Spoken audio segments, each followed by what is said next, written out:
Hello, and welcome to another edition of The Eagle's Eye here on AU TV 20. I'm your host, Gracie Wilson, and today I am sitting down with Mason Savoia, a senior in the JDM program. Mason, thanks for being here. Hey, thanks for having me. Yes, of course. Let's get right into the questions. Can you tell me a little bit about your hometown and your decision to come to Ashland University? Well, I'm from a town called Norton. It's closer to like the Akron Summit area in Summit County, and I chose Ashland because my dad went here when he was our age. He was a wrestler, and I just wanted to follow in his steps. Plus, I love the atmosphere here. It's a small school. There's a lot of just opportunity to meet a lot of people. I like the atmosphere here.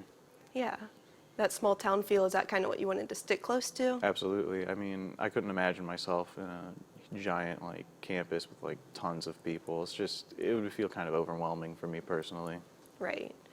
And what's the first moment that made you realize you wanted to be part of our JDM program? Well, freshman year, I took a class with Dr. Kogar, and I took a class with McCoy, and they were both great classes, and they just spoke to me. I really liked media, and it's just what I wanted to do, inevitably. Right, right. And I understand that along with JDM, you're also in the creative writing program here as a minor. Can you talk a bit about what the classes are like there and why you chose that also? I've always loved writing. The fantasy genre is probably my favorite genre. Knights, dragons, all that kind of crazy stuff. Yeah, the good stuff. Well, yeah. But the classes are super fun. You get critiqued on your writing. You get to write a bunch of different things. You get to talk about different genres. You even get to work on poetry, which I've never written poetry until I actually got to college, which was really like unique and cool. I mean, Obviously my poems weren't good, but they're there.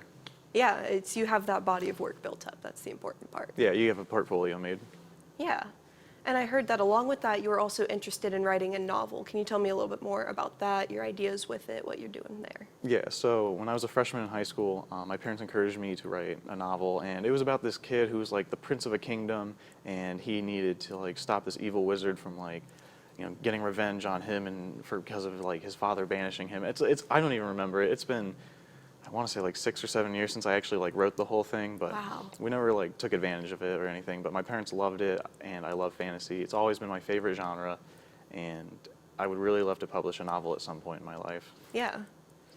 Yeah, to have that published work out there too, not 100%. Just what you've made here. Yeah. Awesome. And when you're not in the classroom, I hear that you're involved in ballet as well. That's not a hobby we usually see for people in college, so what got you interested in doing that? Yeah, so I'm part of the AU dance company, Ballet Troupe. Love my girls. They're so nice to me, and they're so caring and loving and respectful. Love them so much. I got interested in ballet because I've always wanted to take dance classes in high school, but the dance studio in my hometown literally only works with kids from kindergarten to 8th grade, and well, I only found out about it when I was in high school, so I never got to do it. And ballet is the only class I could make, but ballet is awesome. I mean, there are professional football players that do ballet to like work on their balance, and I like to think that I'm like decently balanced, but I kind of realize that I'm not too balanced when I'm in the ballet studio with the girls. And I mean, it's fun to rehearse and do all that stuff, so I just love doing it. And other dance classes would be really, really cool to do, but ballet is just kind of my favorite out of the ones they offer here. Yeah. And you've been here for 4 years now. You graduate in May. What is maybe your favorite memory of being here? Is there just something that sticks out in your mind as really speaking to you during your time here? I guess my favorite memory would have to be when I was a freshman. I had like a solid group of like 4 friends, and we all went to like this big color party out in the quad. We all had like a ton of colored powder like all over us. Like I probably got it the worst because some girl decided to pour blue powder all over me, so I looked like a Smurf with like yellow hair. But of course. I mean, naturally. But it was so much fun, and I mean, none of those kids go here anymore, unfortunately. I'm the last one standing. Yeah. Because 2 of them are, going to school somewhere else, and then 1 dropped out, and 1 just moved out of the country for school. So it's part of the process, but you make friends, and sometimes they're on their own paths to leave. But absolutely my favorite memory. Loved that party out in the quad. Loved my friends from then. I still talk to them like every day. Loved it. Awesome. Those lifelong friendships sticking around. Absolutely. Now, graduation for you is right around the corner. What are your future career goals and plans after you leave here?